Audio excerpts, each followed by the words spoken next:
नमस्कार दोस्तों, मैं मिंटू कुमार राइज अगेन में हमेशा ही आप लोगों का स्वागत करता हूं।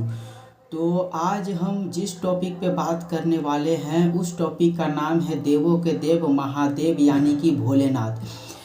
आपने कभी ऐसा सोचा है कि महादेव का वरदान यानी भोलेनाथ का वरदान जिस किसी को भी मिला है उसका विनाश होना तय है। इसके पीछे का कारण वो खुद होता है जिसे भगवान शिव ने वरदान दिया है। सबसे पहले हम ये जानेंगे कि भगवान शिव को भोलेनाथ क्यों कहा जाता है। भगवान शिव जो है बहुत ही जल्दी प्रसन्न हो जाते हैं और जिसे जो वरदान चाहिए वो तुरंत दे देते हैं, और यही कारण है कि हमें इस सृष्टि में भगवान शिव को भोलेनाथ कहा जाता है। अब हम एक पुराणों की कथा की ओर चलेंगे। उस कथा का नाम है भस्मासुर। बहुत पुराने समय की बात है। एक भस्मासुर नाम का असुर रहता था। उसने भगवान शिव की बहुत तपस्या की, और जैसा कि मैंने आप लोगों को बताया ही है कि भगवान शिव जो है बहुत जल्दी ही प्रसन्न हो जाते हैं। उन्होंने भगवान शिव की तपस्या की, भगवान शिव उन्हें दर्शन दिए और पूछे कि तुम्हें क्या चाहिए।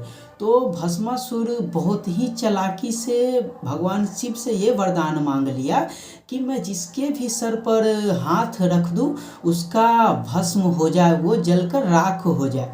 और उसे भगवान शिव ने जैसे ही वरदान दिया, पता नहीं उसमें अचानक से कैसे इतना ज़्यादा अहंकार आ गया कि उसने भगवान शिव को ही अपना मोहरा बनाना सोचा कि हम क्यों न इसे शक्ति को भगवान शिव पे ही आजमाएं।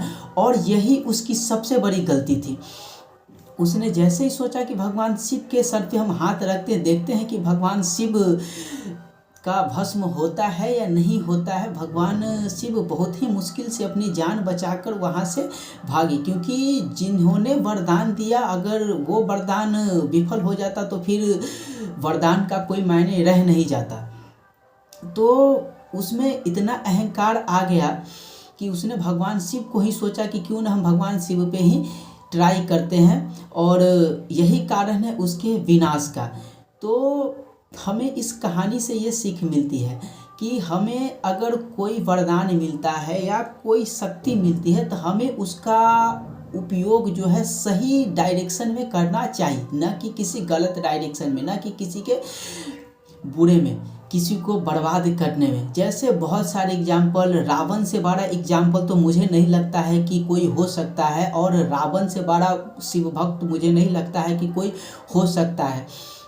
उसका भी देख लीजिए अंत में क्या हुआ, उसका भी विनाश हो गया। उसने जैसे ही भगवान शिव का वरदान उसे मिला, वो अपने आप को तीनों लोक का राजा समझने लगा, स्वर्ग का राजा समझने लगा। उसने अपने आप को इंद्र विजेता समझने लगा, और अंत में उसका क्या हुआ, अंत हो गया।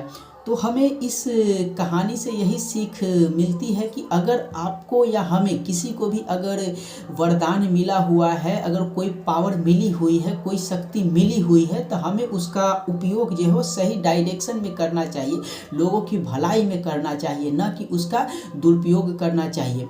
और आज के टाइम में अगर देखा जाए तो हम भगवान शिव तक तो डायरेक्ट नहीं पहुंच सकते। भगवान शिव का दर्शन इतनी आसानी से तो नहीं कर सकते, क्योंकि ये कलयुग है।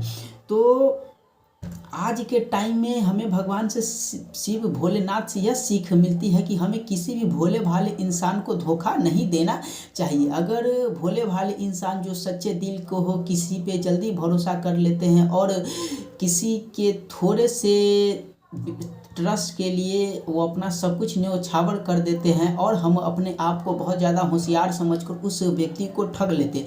ऐसा आप फील कीजिएगा कि आपको ऑटोमेटिक ऐसा गिल्ट फील होता रहता है कि हमने बहुत भोले भाले इंसान को ठग लिया है। तो हमें किसी भी भोले भाले इंसान को तकलीफ़ नहीं देना चाहिए, नहीं तो हमारा भी विनाश भस्मासुर लंकेश यानी कि लंका के राजा की तरह हमारा विनाश रावण की तरह होना तय है। तो आज के लिए इस टॉपिक से हम लास्ट में कुछ आप लोगों के लिए बोलना चाहेंगे कि इसलिए जीवन की सबसे बड़ी सीख यही है, इस पुराणों की कथा से हमें यह सीख मिलती है, भस्मासुर लंका के राजा रावण से हमें यह सीख मिलती है कि भोले और सच्चे लोगों को कभी भी धोखा नहीं देना चाहिए, क्योंकि उनकी सच्चाई और भगवान का न्याय एक दिन सबका हिसाब जरूर करती है। आपने अक्सर देखा होगा कि भोले भाले इंसान को अगर कोई नुकसान पहुंचाता है, कोई पावरफुल आदमी, तो वो अपने लाइन में इतना ही बोलता है कि भगवान सब देख रहे हैं, भगवान हिसाब करेंगे।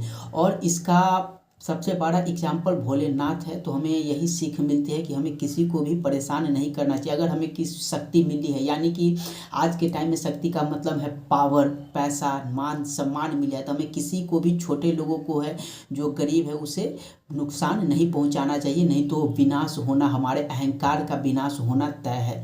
तो चलिए मिलते हैं नेक्स्ट वीडियो में नेक्स्ट टॉपिक के साथ। आप लोग कमेंट करके ज़रूर बताइएगा कि आपको ये टॉपिक कैसा लगा, और कमेंट करके ये भी बताइएगा कि आप लोग कौन से एग्ज़ाम की तैयारी करते हैं। मैंने तो आप लोगों को बता रखा है कि मैं काफ़ी लंबे समय से एक कंपटीशन एग्ज़ाम की तैयारी करता हूँ, और यही कारण है कि मैं सोशल मीडिया पे भी अब एक्टिव रहता हूँ कि अपना एक्सपीरियंस बताऊँ, लोगों को कुछ सीख मिले और कुछ कहानी भी बताऊँ जिससे लोग मोटिवेट हो सके।